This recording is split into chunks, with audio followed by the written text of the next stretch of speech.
முதுகு வலியா மூட்டு வலியா கை கால் நீட்ட மடக்க இயலாமையா அறுவை சிகிச்சை இல்லா குணம் ஆயுட்கால நிவாரணம் டாக்டர் ஸ்ரீவர்மா பிசிஆர் மகாராஜா தைலம் அனைத்து மருந்து கடைகளிலும் கிடைக்கும். தமிழ்நாட்டினுடைய முதலமைச்சர் மாண்புமிகு தளபதி அவர்கள் அரசு வேலை வாய்ப்பை கொடுத்து அதோடு சேர்ந்து தனியார் துறையினுடைய வேலை வாய்ப்புகளையும் ஒருங்கிணைத்து முழுவதுமாக தமிழ்நாட்டில் படித்த இளைஞர்களுக்கு இளம்பெண்களுக்கு ஒரு வேலை வாய்ப்பை உருவாக்கிட வேண்டும் என்று தொடர்ந்து மாண்பு முதலமைச்சர் அவர்கள் உழைத்துக் கொண்டிருக்கிறார்கள். குறிப்பாக ஆட்சி பொறுப்பேற்ற இந்த 4 ஆண்டுகளுக்கு உள்ளாக ஏறத்தாழ ஒட்டுமொத்தமாக 2,43,377 பேர் பணி நியமன ஆணைகளை மாண்பு முதலமைச்சருடைய பொற்கால ஆட்சியில் மிக சிறப்பாக பெற்றிருக்கிறார்கள்.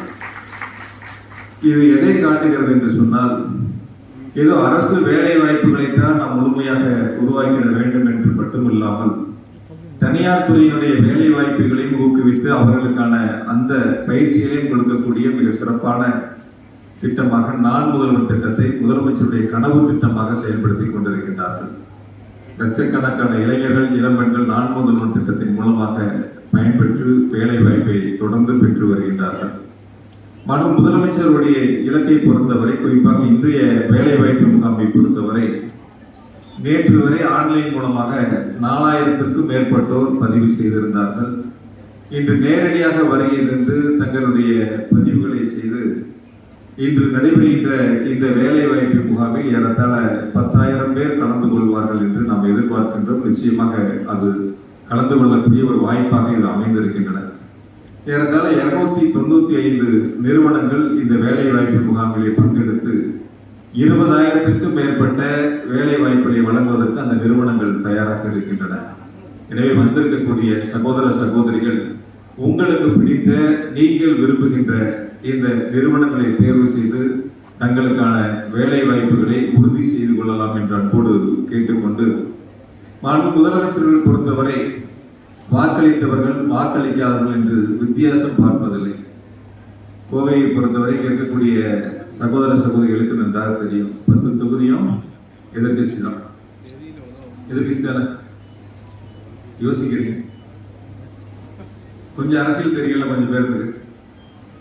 நம்மளும் பார்ப்போம், நம்ம சோசியல் மீடியா பார்க்கணும், வாட்ஸ்அப் பார்க்கணும், ஃபேஸ்புக் பார்க்கணும், இன்ஸ்டா பார்க்கறோம்ல. ஆனால் பொதுவாக ஒரு அரசியல்வாதி என்ன நினைப்பாங்க, யார் நமக்கு ஓட்டு போட்டாங்களோ அவங்களுக்கு முதல்ல செய்யலாம், ஓட்டு போடாதவங்களுக்கு பின்னாடி கடைசியாக பார்க்கலாம்னு நினைப்பாங்க. அதுதானே இயற்கை, அப்படிதானே பொதுவாக நடந்துக்குவாங்க. ஆனால் நம்முடைய முதலமைச்சர் மாண்பு தளபதி அவர்கள் அப்படி இல்லை.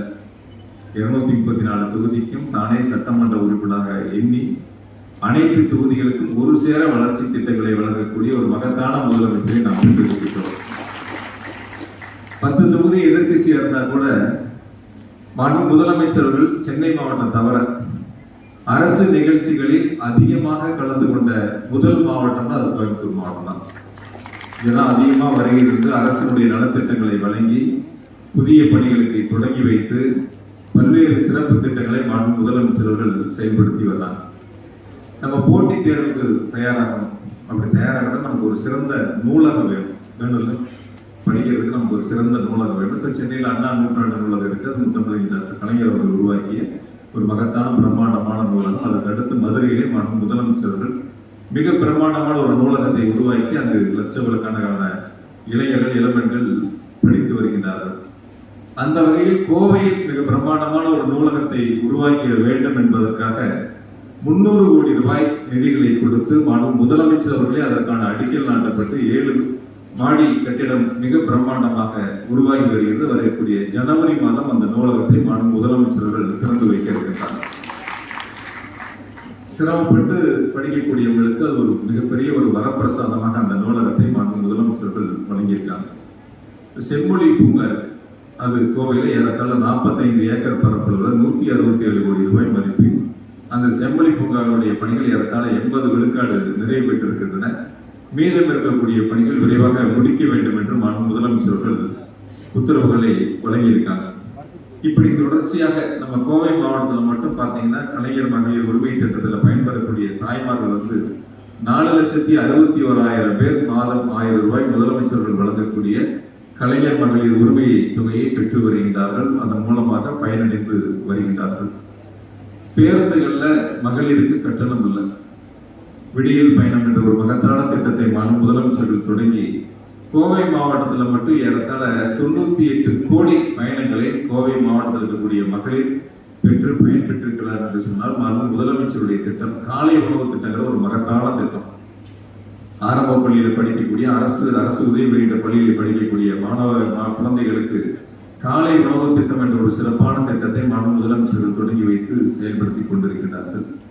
தனியார் துறையுடைய வேலை வாய்ப்போடு அரசினுடைய வேலை வாய்ப்புகள் இப்படி தனியார் துறையுடைய தொழிற்சாலைகளை உருவாக்குவதற்காக நடந்து முடிந்த சட்டமன்ற கூட்டத்தொடரிலும் பல்வேறு அறிவிப்புகளை கோவை மாவட்டத்திற்காக முதலமைச்சர்கள் வழங்கி இருக்கின்றார்கள். நிதிநிலை அறிக்கையிலே மிக சிறப்பான திட்டங்களை எல்லாம் முதலமைச்சர்கள் வழங்கி இருக்கின்றார்கள். பல்வேறு தொழிற்சாலைகள் கோவைக்கு வழங்கி இருக்கின்றார்கள். விமான நிலையத்தினுடைய விரிவாக்கம் என்பது நீண்ட ஆண்டுகால கோரிக்கை. தொழில் முனைவுகள் தொடர்ந்து அதை முதலமைச்சருடைய கவனத்தில் கொண்டு சென்று அது நிறைவு பெற்று 1,800 கோடி ரூபாய் அதற்காக செலவிடப்பட்டு அந்த நிலங்கள் எடுக்கப்பட்டு இப்பொழுது ஒப்படைக்கப்பட்டிருக்கின்றன. எனவே வந்திருக்கக்கூடிய சகோதர சகோதரிகள் முதலமைச்சருடைய உத்தரவோடு நடைபெறுகின்ற, துணை முதலமைச்சருடைய ஆசியோடு நடைபெறுகின்ற இந்த வேலை வாய்ப்பு முகாமில் தாங்கள் விரும்புகின்ற நிறுவனங்களை தேர்வு செய்து இதன் மூலம் பயனடையுமாறு அன்போடு கேட்டுக்கொண்டு இந்த முகாமிலே பங்கு பெற்ற உங்கள் அனைவருக்கும் என்னுடைய அன்பு கலந்த நன்றியை தெரிவித்துக் கொள்கிறேன். நன்றி.